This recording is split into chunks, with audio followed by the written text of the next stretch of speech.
Bismillahirrahmanirrahim. Assalamualaikum warahmatullahi wabarakatuh. Alhamdulillahirabbil alamin wa bihi nasta'in wa ala umuri dunya waddin. Wassalatu wassalamu ala asrofis sayyidina wa maulana Muhammadin wa ala alihi wa sahbihi ajma'in. Amma ba'd. Ya baik, perkenalkan, nama saya Meli Nurmiati, prodi PAI semester 3, memiliki tugas membuat media pembelajaran yang diampu oleh dosen Dr. Randa Haja Hadi Mahmud MPD.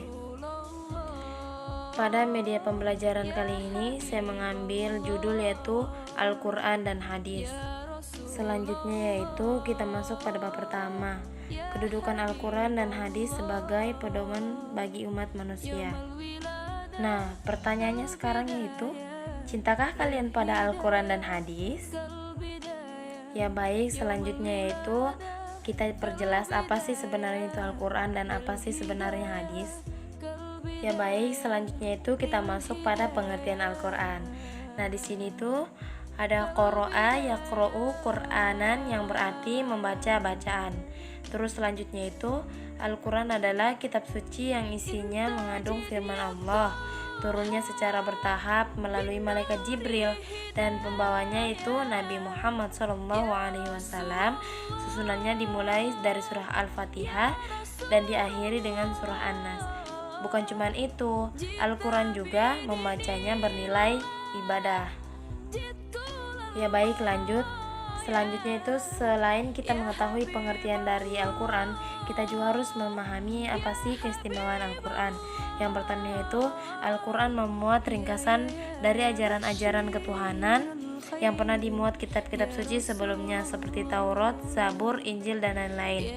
Dan yang kedua yaitu Al-Quran memuat kalam-kalam Allah yang dijadikan pedoman hidup manusia sepanjang masa, sehingga Al-Quran memang dikehendaki Allah untuk kekal.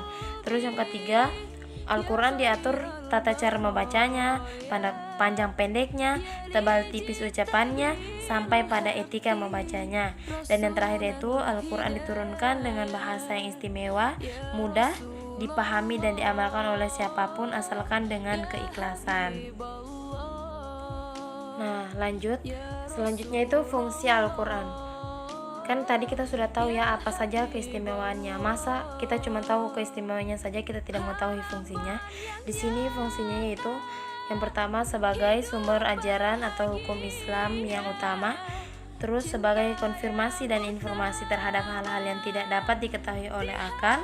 Terus yang ketiga, petunjuk hidup manusia ke jalan yang lurus tentang berbagai hal, walaupun petunjuk tersebut terkadang bersifat umum yang menghendaki penjabaran dan perincian. Dan yang terakhir yaitu sebagai pengontrol dan pengoreksi terhadap ajaran-ajaran masa lalu, yaitu Injil, Zabur, dan Taurat. Nah, lanjut kita masuk pada nama lain Al-Quran. Di sini terbagi menjadi 4. Yang pertama yaitu Az-Zikro, yaitu pengingat, Asy-Syifa, yaitu obat, dan Al-Furqan, yaitu pembeda, ya, Al-Huda itu petunjuk. Ya baik, itu tadi pembahasan mengenai pengertian Al-Quran, keistimewaan Al-Quran, dan fungsi Al-Quran itu sebagai apa. Mungkin tadi paparannya sedikit. Selanjutnya yaitu kita masuk pada pengertian hadis. Baik, langsung saja pengertian hadis. Hadis di sini berasal dari kata hadatsa yang berarti baru, peristiwa, mudah, perkataan ataupun cerita. Hadis juga adalah segala sikap ataupun perkataan, perbuatan, dan penetapan ataupun persetujuan ataupun takrir dari Rasulullah SAW. Ya baik, langsung pada fungsi hadis. Yang pertama yaitu mengukuhkan hukum yang sudah ada dalam Al-Quran. Yang kedua merinci ayat Al-Quran yang global. Yang ketiga menetapkan hukum yang belum ada dalam Al-Quran. Yang keempat membatasi keumuman ayat Al-Quran. Nah, mungkin tadi itu sedikit paparan mengenai apa sih Al-Quran dan mengenai hadis. Mungkin itu saja yang dapat saya sampaikan, kurang dan lebihnya mohon dimaafkan. Wabillahi taufiq wal hidayah. Wassalamualaikum warahmatullahi wabarakatuh.